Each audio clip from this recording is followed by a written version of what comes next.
I'm Sanjay Sarma. I'm Vice President for Open Learning at MIT. So MIT is very interdisciplinary. So if in my world, radio frequency ID, which is I played a pretty important part in creating the modern industry, I'm a mechanical engineer. I had to learn radio frequency. I had to learn electronics, semiconductors, supply chain.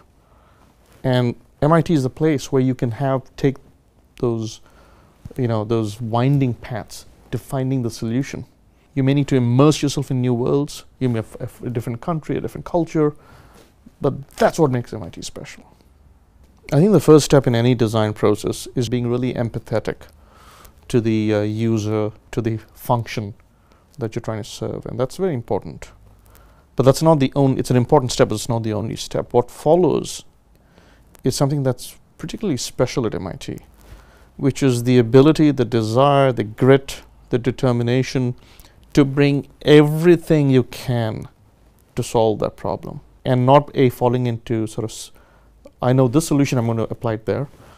I sometimes say that, as someone who grew up in India, I sort of know this analogy. When you take on a new problem, it's sort of like grabbing a tiger by the tail. The tiger is going to go where the tiger goes.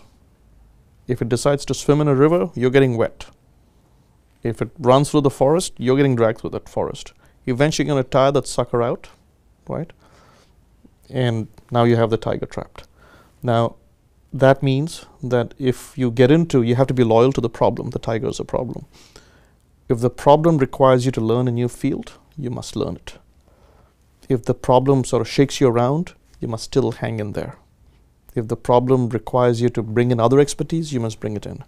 But that tenacious loyalty to the problem and the grit to really hang in there literally and stay there to solve it, that's a very MIT approach.